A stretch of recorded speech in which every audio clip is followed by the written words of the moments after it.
வணக்கம் நண்பர்களே.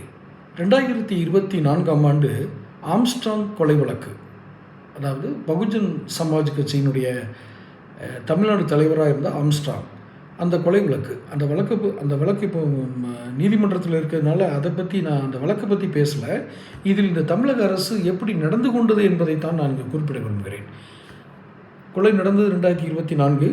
அதில் குற்றவாளிகளாக சிலரை போலீஸார் அடையாளம் பார்த்து அவங்கள ரிமாண்ட் பண்ணாங்க. அதில் திருவேங்கடம் அப்படிங்கிற முக்கிய குற்றவாளி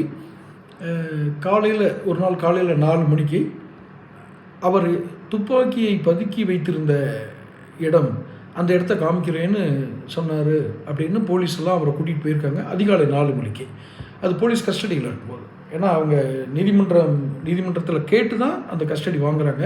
அந்த கஸ்டடி கூட்டிகிட்டு போகிறாங்க. திருவேங்கடம் அந்த இடத்துல அந்த துப்பாக்கி எடுத்து காவலர்கள் நோக்கி சுட்டார்.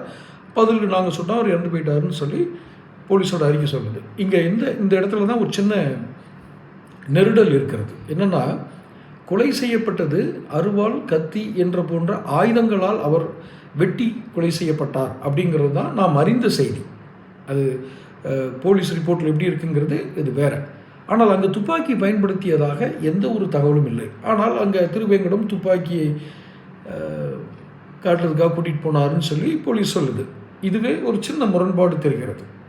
இதை நாங்கள் ஒரு சந்தேகத்தை இதாகுது. என்ன ரைட், இது ஏன் இதை சொல்கிறோம்னா, இதுதான் பேஸு. இதுக்கப்புறம் சேசிங் ராஜா அப்படின்னு ஒருத்தரை ஆந்திராவிலேருந்து கைது பண்ணி கொண்டு வராங்க. அவர் 2025ஆம் ஆண்டுன்னு நினைக்கிறேன், அவரும் என்கவுண்டரில் கொல்லப்படுகிறார். அப்போது இந்த 2வது நபர் கொல்லப்பட்ட பிறகு இந்த ஆம்ஸ்ட்ராங்குடைய மனைவி அண்ட் அந்த பகுஜன் சமாஜ் கட்சியினுடைய தலைவர், தமிழ்நாடு தலைவராக புதுசாக வந்தவர், இதை சிபிஐக்கு மாற்றணும் அப்படின்னு சொல்லி ஒரு மனு கொடுக்குறாங்க. அந்த மனுவை தயாரித்தவர் அப்போது பகுஜன் சமாஜ் கட்சியினுடைய தமிழ்நாடு தலைவராக இருந்தவர். அதுக்கப்புறம் இப்போ கருத்து வேறுபாடு, அவங்க மனைவி அது அவங்க இருக்க வேணாம்னு சொல்லி ஏதோ கொஞ்சம் டிஸ்பியூட் ஆச்சுன்னு வச்சுக்கோங்களேன்.